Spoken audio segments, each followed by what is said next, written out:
శ్రీ గణేశ పురాణము ఉపాసనాఖండము 59వ అధ్యాయము. కృతవీర్యుని పూర్వచరిత్ర.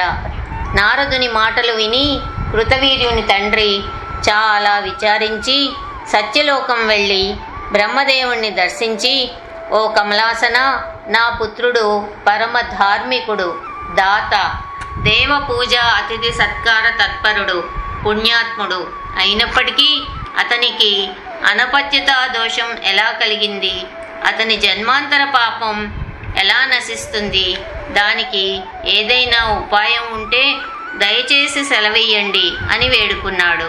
అప్పుడు బ్రహ్మ, అయ్యా, నీ పుత్రుని పూర్వజన్మ వృత్తాంతం చెబుతాను విను. పూర్వం సాముడనే పంచముడు ఉండేవాడు. వాడు పరమ దుర్మార్గుడు. వాణ్ణి చూస్తేనే చాలు సమస్త పుణ్యాలు నశిస్తాయి. వాడు ఒకనాడు ధనకాంక్షతో 12 సదాచార బ్రాహ్మణులను హతమార్చి వాళ్ళ మృతదేహాలను గుహలలో పారవేసి వారి ద్రవ్యాన్ని దోచుకుని ఇంటికి వెళ్ళాడు. ఆనాడు మాఘ బహుళ చతుర్థి చంద్రోదయ సమయాన గణేశ గణేశ అని తన కుమారుని పిలిచి వానితో కలిసి మృష్టాన్న భోజనం చేశాడు. కొంతకాలానికి వాని కుమారుడు గతించాడు. అది మాఘ కృష్ణ చతుర్థి చంద్రోదయ సమయం కావడం, సాముడికి తెలియకుండానే సంకష్టహర చతుర్థి వ్రత ప్రభావం అవ్వడం, అందువలన ఏర్పడిన పుణ్య విశేషం చేత వినాయకలోకం ప్రాప్తించడం జరిగిపోయాయి. ఆ పుణ్య విశేష ఫలితంగా వాడు నీకు పుత్రుడుగా జన్మించి కృతవీర్య నామాంకితుడయ్యాడు. అయితే వాని గత జన్మ కృత పాపం నశిస్తేనే వానికి పుత్ర సంతతి కలుగుతుంది. కానిచో వానికి పుత్రులు కలగడం దుర్లభం అని సమాధానం చెప్పాడు.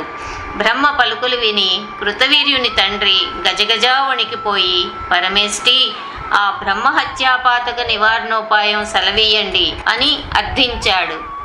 అప్పుడు బ్రహ్మ, నీ కుమారుడు సంకష్ట చతుర్థి వ్రతం అతి భక్తి శ్రద్ధలతో ఆచరిస్తేనే ఆ మహాపాపం నశిస్తుంది.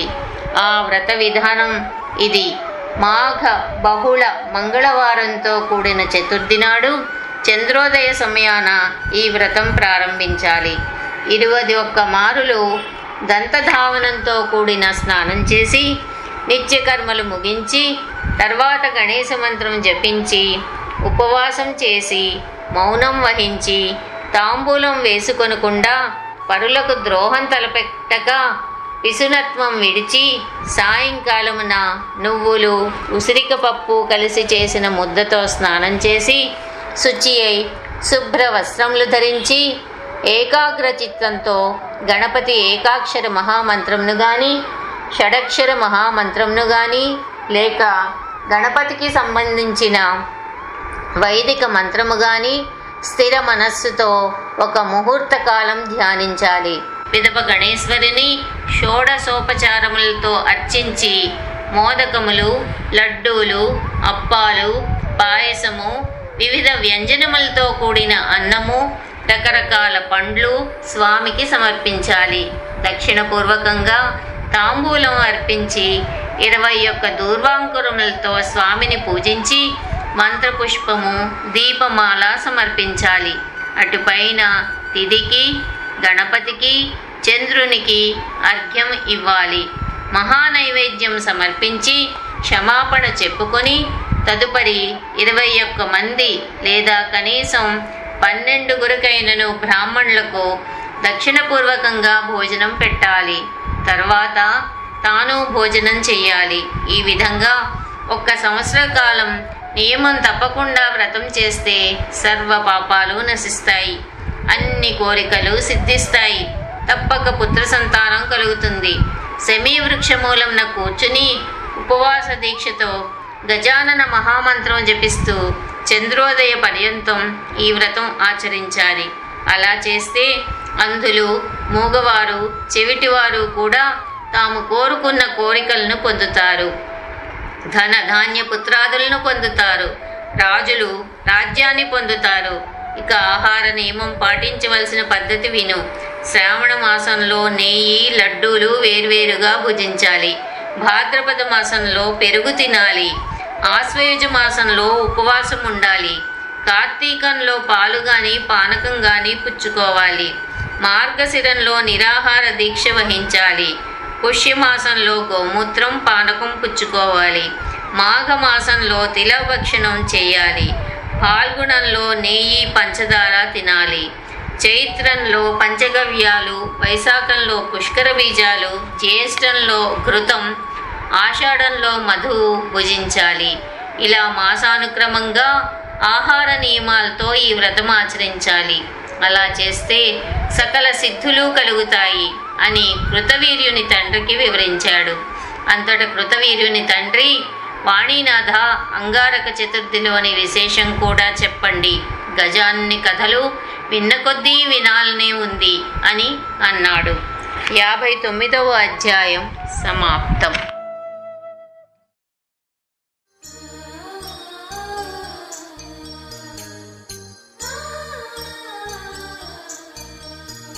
శ్రీ గణేశ పురాణము ఉపాసనాఖండము 60వ అధ్యాయము అంగారక చతుర్థి మహిమ. ఇది బ్రహ్మదేవుడు కృతవీర్యునికి చెప్పిన కథ. పూర్వం అవంతిపురంలో భరద్వాజుడనే ముని ఉండేవాడు. అతడు వేదాంగ సారమెరిగినవాడు. శిష్యులకు విద్యను బోధించడంలో ఆదర్శ గురువు. నిత్యం అగ్నికార్యం నిర్వర్తించే కర్మఠుడు. అతడొకనాడు నిత్యానుష్ఠానానికి నదికి వెళ్ళాడు. ఆ నదీ తీరాన అందాల రాశి అయిన ఒక అప్సరాంగన అతనికి కనబడింది. ఆమె అందానికి ముగ్ధుడై కామమోహితుడై భరద్వాజుడు మూర్ఛపోయాడు. శరీరం మీద అతనికి వశం తప్పి రేతస్ఖలనమైంది. ఆ రేతస్సు భూరంధ్రంలో పడింది. ఆ రేతస్సు నుంచి మంకెన పువ్వు వంటి ఎరుపు రంగు గల బాలుడు ఉద్భవించాడు. ఆ బాలుణ్ణి భూదేవి పెంచుతూ వచ్చింది. పిల్లవాడు 7 ఏండ్ల వాడయ్యాడు. భూదేవిని తన తండ్రి ఎవరని అడిగాడు బాలుడు.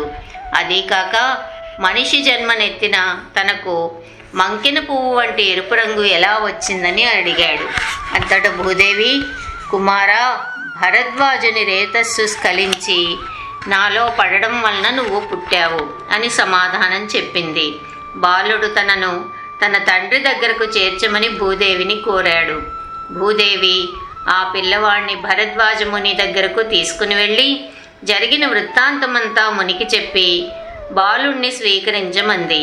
భరద్వాజుడు బాలుణ్ణి చేరదీసి వాణ్ణి తన తొడపై కూర్చోపెట్టుకుని వాడి శిరస్సు చుంబించాడు. తర్వాత ఒక శుభముహూర్తాన బాలునికి ఉపనయన సంస్కారం చేసి వేదం నేర్పించడం మొదలుపెట్టాడు. గణేశ మంత్రం ఉపదేశించి, కుమారా, నువ్వీ గణపతి మంత్రం భక్తి శ్రద్ధలతో ఉపాసిస్తే ఆ గణనాథుడు సంతుష్టుడై నీ మనోభీష్టాలను తీరుస్తాడని చెప్పాడు. బాలుడు తండ్రి మాట ప్రకారం నర్మదా నదీ తీరానికి వెళ్ళి ఆసనబద్ధుడై వాతాసన నియమంతో 1000 ఏండ్లు గణేశ మహామంత్రాన్ని జపించాడు.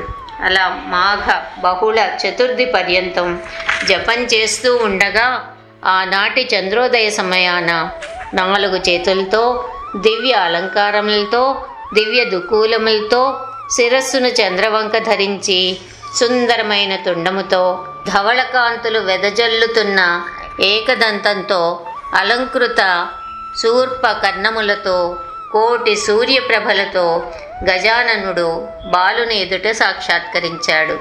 అలా దర్శనమిచ్చిన గజాసుని బాలుడిలా స్తుతించాడు. భూసుతకృత గణేశ స్తుతి. భూసుతకృత గణేశ స్తుతి. నమస్తే విఘ్ననాశాయ నమస్తే విఘ్నకారిణే సురాసురాణామీశాయ సర్వశక్త్యుపబృంహిణే నిరామయాయ నిత్యాయ నిర్గుణాయ గుణస్థితే నమో బ్రహ్మవిదాం శ్రేష్ఠ స్థితి సంహారకారిణే నమస్తే జగదాధార నమస్త్రైలోక్యపాలక బ్రహ్మాదయే బ్రహ్మవిదే బ్రహ్మణే బ్రహ్మరూపిణే లక్ష్యాలక్ష్యస్వరూపాయ దుర్లక్షణభిదే నమః. నమః శ్రీగణనాథాయ పరేశాయ నమో నమః. సమస్త విఘ్నాలను పోగొట్టేవాడా, అభక్తులకు విఘ్నములు కలుగచేయువాడా, నీకు నమస్సులు. దేవదానవులకు ప్రభువా, సర్వశక్తులను విజృంభించ చేయువాడా, నీకు నమస్కారము. నిరాకారుడా, నిత్యుడా, నిర్గుణుడా, నీకు ప్రణతులు. బ్రహ్మవిధుల్లో శ్రేష్ఠుడా, సృష్టి స్థితి బ్రహ్మవిధుడవు, బ్రహ్మవు, బ్రహ్మస్వరూపుడవు అగు ఓ దేవా, నీకు నమస్కారము.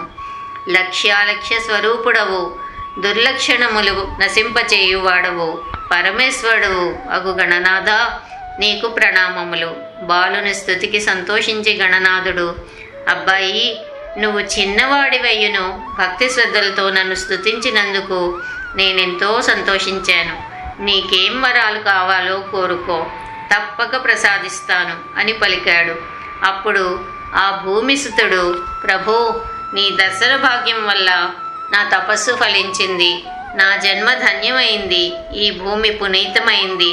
స్వామి, నా స్తోత్రం వలన నీకు సంతోషం కలిగితే నాకు స్వర్గలోకవాసం కలిగించు. అక్కడ దేవతలతో కలిసి అమృతం సేవించాలని ఉంది. ఇక నా పేరు మంగళుడని ప్రసిద్ధి చెందేలా అనుగ్రహించు. ఈ చతుర్థి నాడు నాకు నీ దర్శనం లభించింది కాబట్టి ఈ తిథి సర్వ కష్టములు తీర్చేదిగాను, ఈ చతుర్థి నాడు వ్రతం చేసిన వారికి సర్వ కామ్యములు నెరవేరినట్లు అనుగ్రహించు అని విన్నవించాడు. గణనాథుడు తదాస్తు అని పలికి, ఈ బాలుడు కోరినవన్నీ సిద్ధించు కాక అని వరమిచ్చి, ఓ బాలక, నువ్వు కోరినట్లు నీ పేరు మంగళుడు అని భూలోకంలో ప్రసిద్ధి చెందుతుంది అని వరమిచ్చారు. భూసుతుడైన నీవు ఎరుపు రంగు కలవాడగు చేత నీకు అంగారకుడని పేరు కలిగింది. ఈ చతుర్థి అంగారక చతుర్థిగా పరిగణింపబడుతుంది. ఈ అంగారక చతుర్థి రోజున చేసిన నా సంబంధమైన వ్రతం సంకష్ట చతుర్థి వ్రతానికి సరిసమానం అవుతుంది. అంగారక చతుర్థి వ్రతం చేసిన వారికి విఘ్నములు తొలగిపోతాయి. నువ్వు ఉత్తమోత్తమైన అంగారక చతుర్థి వ్రతం ఆచరించావు కాబట్టి నువ్వు అవంతి నగరానికి రాజువుగా జన్మిస్తావు అని మంగళునకు అనేక వరములిచ్చి అంతర్ధానమయ్యాడు గణనాథుడు. పిమ్మట మంగళుడు గజముఖము 10 బాహువులు గల గణేశ విగ్రహం చేయించి ఆలయం కట్టించి అందు ఆ మూర్తిని ప్రతిష్ఠించి స్వామికి మంగళమూర్తి అని నామకరణం చేశాడు. అప్పటి నుండి ఆ ప్రదేశము కామదాతృ క్షేత్రంగా ప్రసిద్ధి చెందింది. తరువాత గజానండు దూతలను పంపి భూమి సుతిని తన సన్నిధానమునకు చేర్చాడు. భౌమ వారాంకిత సంకష్ట చతుర్థి వ్రతం ఆచరించడం చేత అతడు భౌముడని 3 లోకాల్లో ప్రసిద్ధి చెందాడు. ఆ విధంగా అంగారక చతుర్థి లోకప్రసిద్ధమైంది. చింతితార్థ ప్రదుడగుట వలన గణపతి చింతామణి గణపతి అని ప్రసిద్ధి చెందాడు. పారినేర పట్టణమునకు పడమటి భాగంన సర్వ విఘ్న నివారకుడు సర్వసిద్ధిప్రదుడు అగు చింతామణి గణపతి వెలిశాడు. ఆ స్వామిని చంద్రోదయ సమయాన సిద్ధులు గంధర్వులు పూజిస్తారు. ఆ దేవదేవుడు భక్తులకు కొంగు బంగారమై వారి అభీష్టములను తీరుస్తున్నాడు. పుత్ర పౌత్రాది సంపదలు ప్రసాదిస్తున్నాడు. 60వ అధ్యాయం సమాప్తం.